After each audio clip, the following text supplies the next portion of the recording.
Hello everyone, welcome to school education. আমরা এখন আলোচনা করব বেশ কিছু ইম্পর্টেন্ট প্রশ্ন এবং উত্তর নিয়ে, এবং প্রত্যেকটা প্রশ্ন চাকরির পরীক্ষার জন্য খুব ইম্পর্টেন্ট।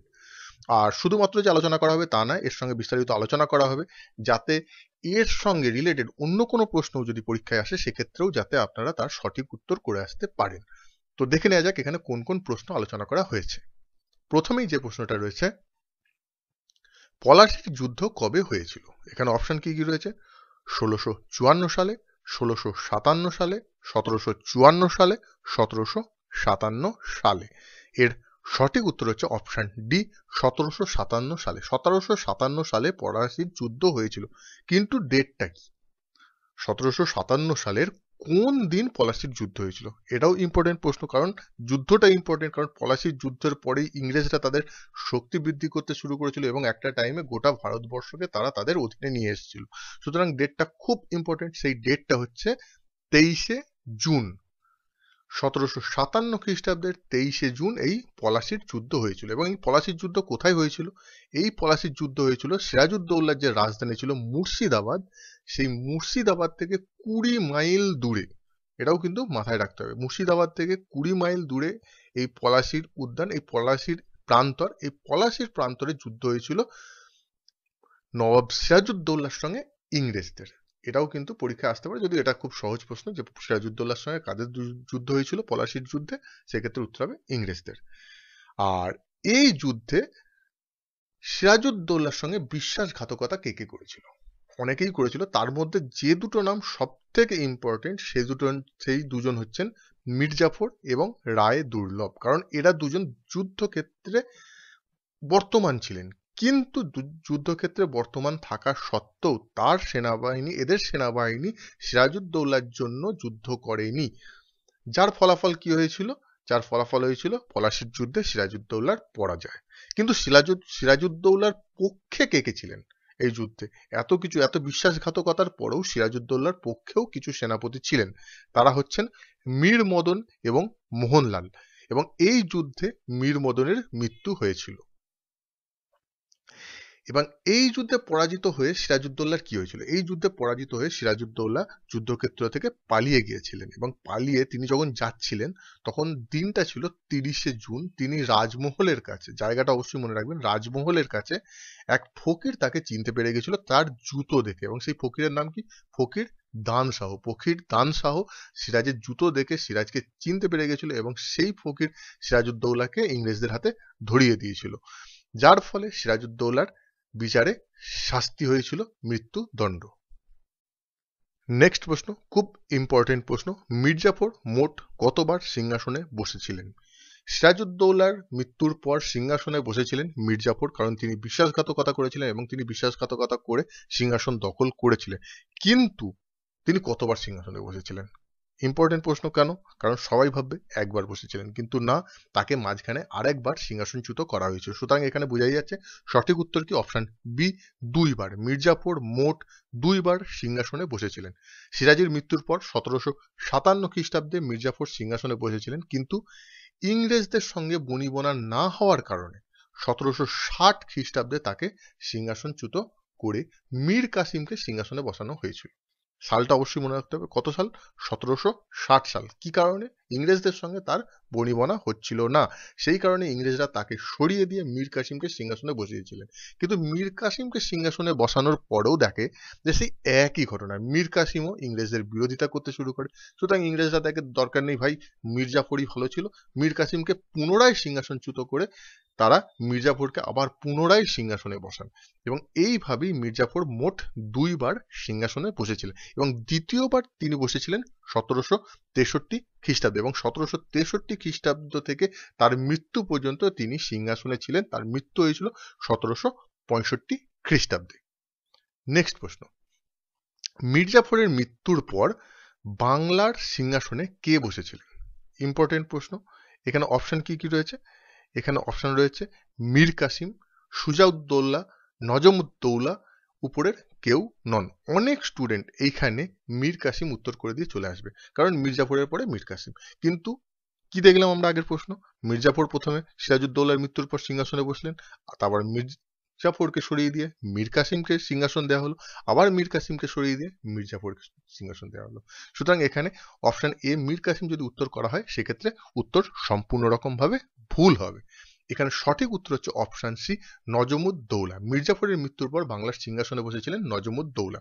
মীর জাফরের মৃত্যু কবে হয়েছিল? মীর জাফরের মৃত্যু হয়েছিল 1765 খ্রিস্টাব্দে। মীর জাফরের মৃত্যুর পর তার পুত্র নজমুদ্দৌলা ছিলেন মীর জাফরের পুত্র, তার পুত্র নজমুদ্দৌলা বাংলার সিংহাসনে বসেছিলেন এবং বাংলার সিংহাসনে বসার সময় তার যে শাসনকাল, তার যে সময়কাল, সেই সময়কালই লর্ড ক্লাইভ বাংলার দ্বৈত শাসন প্রবর্তন করেছিলেন। সুতরাং এই প্রশ্নটা খুব ইম্পর্টেন্ট হয়ে যায় যে লর্ড ক্লাইভ বাংলায় যে দ্বৈত শাসন প্রবর্তন করেছিলেন তখন সিংহাসনে কে বসেছিলেন। সেক্ষেত্রে অনেক রকম অপশন থাকবে, মীর জাফর, মীর কাসিম, সুজাউদ্দৌলা, নজমুদ্দৌলা। সেক্ষেত্রে উত্তর হবে কিন্তু নজমুদ্দৌলা।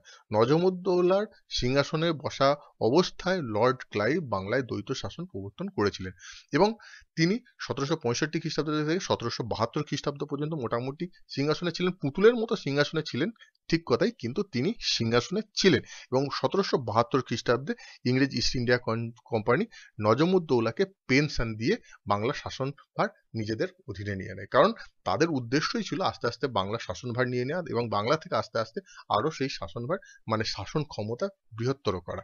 তো তারা পুতুল একটা সিংহাসনে সম্রাট বা বাদশাহ বসিয়ে রেখেছেন, তাকে সরিয়ে দেন এবং তাকে সরিয়ে দিয়ে লাস্টে নিজেরা ক্ষমতা অধীনস্থ করে। নেক্সট প্রশ্ন, ভারতের দীর্ঘতম বাঁধ কোনটি? এখানে অপশন কি কি রয়েছে? এখানে অপশন রয়েছে তেহেরি বাঁধ, সোমাশিলি বাঁধ, হীরাকুদ বাঁধ, উকাই বাঁধ। এর সঠিক উত্তর হচ্ছে হীরাকুদ বাঁধ। ভারতের দীর্ঘতম বাঁধ হচ্ছে হীরাকুদ বাঁধ। এখন প্রশ্ন হচ্ছে এই হীরাকুদ বাঁধ কোন নদীর উপর নির্মিত এবং এই হীরাকুদ বাঁধ কোন রাজ্যে অবস্থিত? দুটো প্রশ্নই কিন্তু খুব ইম্পর্টেন্ট। হীরাকুদ বাঁধ ওড়িশা রাজ্যে অবস্থিত। কোন রাজ্যে? ওড়িশা রাজ্যে অবস্থিত হীরাকুদ বাঁধ। নেক্সট ইম্পর্টেন্ট প্রশ্ন কি? কোন নদীর উপর নির্মিত? যে কোনো বাঁধ সম্বন্ধে যখনই পড়তে হবে বা জানতে হবে সেটা কোন নদীর উপর নির্মিত, কোথায় নির্মিত, এই দুটো জিনিস কিন্তু জানতে হবে। কোন নদীর উপর নির্মিত? হীরাকুদ বাঁধ নির্মিত হচ্ছে মহানদী নদীর উপর। এইবার ইম্পর্টেন্ট হয়ে যায় কি এই বাঁধের দৈর্ঘ্য, কারণ এখানে কি হয়েছে দীর্ঘতম বাঁধ বলা হয়েছে, ভারতের দীর্ঘতম বাঁধ। সুতরাং এই বাঁধের দৈর্ঘ্য কত? এই বাঁধের দৈর্ঘ্য হচ্ছে 26 কিলোমিটার এবং 26 কিলোমিটার যতক্ষণ দৈর্ঘ্যটা আমরা জেনে নিলাম, সুতরাং এই বাঁধের উচ্চতাটাও জেনে নিই। এই বাঁধের উচ্চতা হচ্ছে 61 মিটার। 15ই মার্চ 1946 সালে, তখন ইংরেজ শাসন ছিল 1946 সাল, 15ই মার্চ 1946 সালে হথর্ন লুইস প্রথম প্রস্তর স্থাপন করেছিলেন এই বাঁধের। এই কারণেই হথর্ন লুইসকে এই হীরাকুদ বাঁধের জনক বলা হয়। এটাও কিন্তু ইম্পর্টেন্ট প্রশ্ন যে হীরাকুদ বাঁধের জনক কাকে বলা হয়। সেক্ষেত্রে উত্তর হবে হথর্ন লুইস। নেক্সট প্রশ্ন, মাদ্রাজ রাজ্যটি কবে তামিলনাড়ু হিসাবে নামকরণ হয়? এখানে অপশন রয়েছে 1 জানুয়ারি 1969, 14 জানুয়ারি 1969, 14 জানুয়ারি 1972, 1 জানুয়ারি 1974। এর সঠিক উত্তর হচ্ছে অপশন বি 14 জানুয়ারি 1969। 14 জানুয়ারি 1969 খ্রিস্টাব্দে মাদ্রাজ রাজ্যটি তামিলনাড়ু হিসাবে নামকরণ করা হয়েছিল। নেক্সট প্রশ্ন কি আছে? ভিটামিন শব্দটির নামকরণ কে করেছিলেন? এখানে অপশন কি কি রয়েছে? নিউটন, কমসন, মেন্ডেলিফ, সি ফ্রাঙ্ক।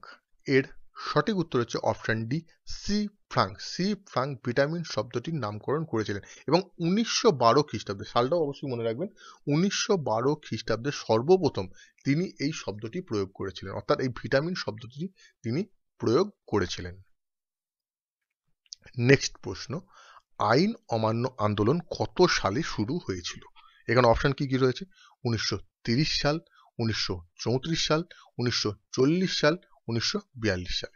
এর সঠিক উত্তর হচ্ছে অপশন এ 1930 সালে। আইন অমান্য আন্দোলন শুরু হয়েছিল 1930 সালে। এই আইন অমান্য আন্দোলনের পূর্বে গান্ধীজি ব্রিটিশ সরকারের কাছে 30 দফা দাবি পেশ করেছিলেন যে এই 30 দফা দাবি আপনারা আমাদের মেনে নিন, কিন্তু ব্রিটিশ সরকার সেই 30 দফা দাবি সম্পূর্ণ রকমভাবে অস্বীকার করে এবং যখন সম্পূর্ণ রকমভাবে ব্রিটিশ সরকার গান্ধীজির দাবিগুলো অস্বীকার করে, ঠিক সেই সময় 1930 খ্রিস্টাব্দে 12ই মার্চ, দিনটা অবশ্যই মনে রাখতে হবে, সালটা তো আগেই দেখে নিয়েছি 1930 খ্রিস্টাব্দ, দিনটা হচ্ছে 12ই মার্চ, গান্ধীজি ডান্ডি অভিযানে নেমেছিলেন। প্রশ্নটা যদি আসতো গান্ধীজি কবে ডান্ডি অভিযানে নেমেছিলেন, তাহলে উত্তর হবে 1930 খ্রিস্টাব্দের 12ই মার্চ, এবং তিনি তার 78 জন স্বেচ্ছাসেবীকে সঙ্গে নিয়ে 24 দিনে 241 মাইল পথ অতিক্রম করে ডান্ডি পৌঁছেছিলেন। তাহলে কতজন সঙ্গী ছিল তার? 78 জন স্বেচ্ছাসেবী সঙ্গী ছিল। কতদিন তারা পায়ে হেঁটে গেছিলেন? 24 দিন পায়ে হেঁটে গেছিলেন। এবং কত মাইল পথ? 241 মাইল পথ অতিক্রম করে ডান্ডি পৌঁছেছিলেন। এবং 6ই এপ্রিল, এই ডেটটা অবশ্যই মনে রাখতে হবে, মার্চ দেখলেন, এবার 6ই এপ্রিল গান্ধীজি স্বহস্তে মানে অর্থাৎ নিজের হাতে লবণ তৈরি করে লবণ আইন ভঙ্গ করেছিলেন এবং এইভাবেই তিনি আইন অমান্য আন্দোলন করেছিলেন। অর্থাৎ আইন অমান্য আন্দোলনের আইন অমান্য তিনি কবে করেছিলেন? আইন অমান্য করেছিলেন 6ই এপ্রিল 1930, বারবার বলছি। আর তিনি ডান্ডি অভিযান করেছিলেন কবে? 12ই মার্চ 1930। এই দুটো ডেটকে কিন্তু মিশিয়ে ফেললে চলবে না। আপনারা এখনো পর্যন্ত যদি এই স্কুল এডুকেশন চ্যানেল সাবস্ক্রাইব না করে থাকেন তো অবশ্যই সাবস্ক্রাইব করে নিন, যাতে আপনারা আমাদের সঙ্গে যুক্ত থাকতে পারেন, আমাদের প্রত্যেকটা ভিডিওর নোটিফিকেশন পেতে পারেন এবং প্রত্যেকটা ভিডিও দেখে আপনারা আপনাদের চাকরির পরীক্ষার প্রিপারেশন নিতে পারেন। সো এখনো যদি সাবস্ক্রাইব না করা থাকে অবশ্যই সাবস্ক্রাইব করে নিন। নেক্সট প্রশ্ন, গান্ধী আরউইন চুক্তি কে আর গান্ধী আরউইন চুক্তিকে আর কি নামে বলা হয়? এখানে অপশন কি কি রয়েছে? দিল্লি চুক্তি, সৌরাষ্ট্র চুক্তি, সুরাট চুক্তি, আহমেদাবাদ চুক্তি। এর সঠিক উত্তর হচ্ছে অপশন এ, দিল্লি চুক্তি। গান্ধী আরউইন চুক্তিকে আরও যে নামে বলা হয় সেটা হচ্ছে দিল্লি চুক্তি। তার কারণ কি? এই চুক্তি দিল্লিতে স্বাক্ষরিত হয়েছিল। এই চুক্তি, গান্ধী আরউইন চুক্তি দিল্লিতে স্বাক্ষরিত হয়েছিল বলে এই চুক্তিকে দিল্লি চুক্তিও বলা হয়। এখন প্রশ্ন হচ্ছে এই চুক্তি কবে স্বাক্ষরিত হয়েছিল?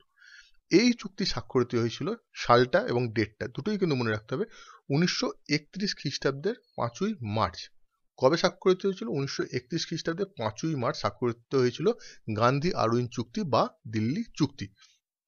আর এই চুক্তি স্বাক্ষরের ফলেই কিন্তু গান্ধীজি কংগ্রেসের প্রতিনিধি হিসাবে দ্বিতীয় গোলটেবিল বৈঠকে গিয়েছিলেন। তিনি কিন্তু প্রথম গোলটেবিল বৈঠকে যাননি।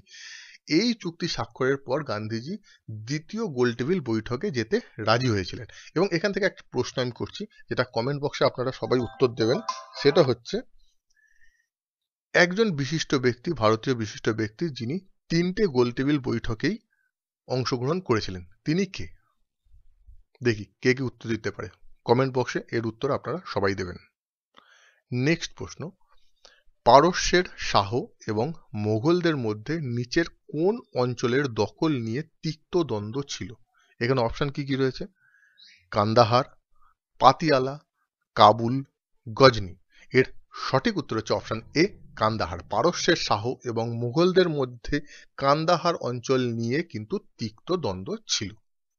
নেক্সট প্রশ্ন, শের শাহের আসল নাম কি ছিল?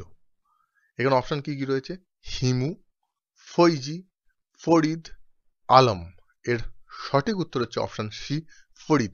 শের শাহের আসল নাম ছিল ফরিদ।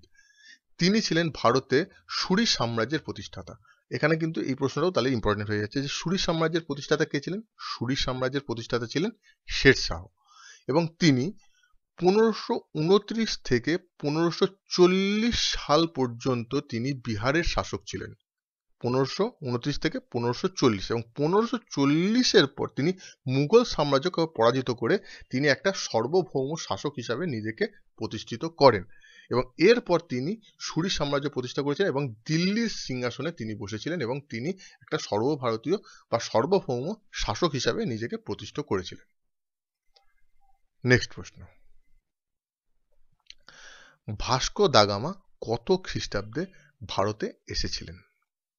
এখানে অপশন কি কি রয়েছে? 1491 সালে, 1496 সালে, 1498 সালে, 1506 সালে। এর সঠিক উত্তর হচ্ছে 1498 সালে। 1498 সালে ভাস্কো দা গামা ভারতে এসেছিলেন। ভাস্কো দা গামা কোথা থেকে এসেছিলেন? নেক্সট প্রশ্ন, কোথা থেকে এসেছিলেন? তিনি এসেছিলেন পর্তুগালের লিসবন থেকে। ভাস্কো দা গামা এসেছিলেন পর্তুগালের লিসবন থেকে, এবং পর্তুগালের লিসবন থেকে তিনি যাত্রা করে 2 বছর সমুদ্র যাত্রা করে ভারতের পশ্চিম সীমান্তে কোঝিকড় বা কালিকটে এসে উপস্থিত হন। তাহলে কোথায় এসে উপস্থিত হয়েছিলেন? কোঝিকড় বা কালিকটে এসে তিনি উপস্থিত হয়েছিলেন। কত বছর সমুদ্র যাত্রা করে? 2 বছর সমুদ্র যাত্রা করে। কোথা থেকে?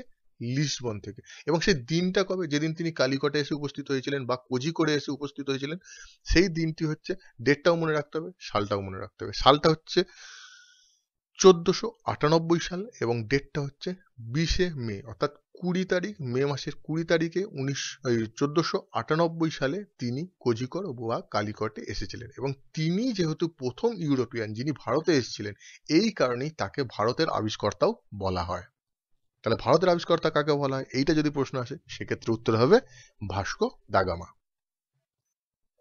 নেক্সট প্রশ্ন, ভারতের জাতীয় কংগ্রেসকে কে একটি সেফটি ভালভ হিসাবে দেখতে চেয়েছিলেন? অর্থাৎ তিনি চেয়েছিলেন ভারতের যে জাতীয় কংগ্রেস তৈরি করা হবে, সেই জাতীয় কংগ্রেসটা এক প্রকার ব্রিটিশদের সেফটি ভালভ হিসাবে কাজ করবে। ব্রিটিশদের উপর যে কোনো ঝড় যেটা ডাইরেক্ট আসছিল, সেই ঝড়টা ডাইরেক্ট আসবে না, তার মধ্যে একটা দেওয়াল হিসাবে জাতীয় কংগ্রেস দাঁড়িয়ে থাকবে। সেই হিসাবে কিন্তু এই জাতীয় কংগ্রেসকে তৈরি করা হয়েছিল।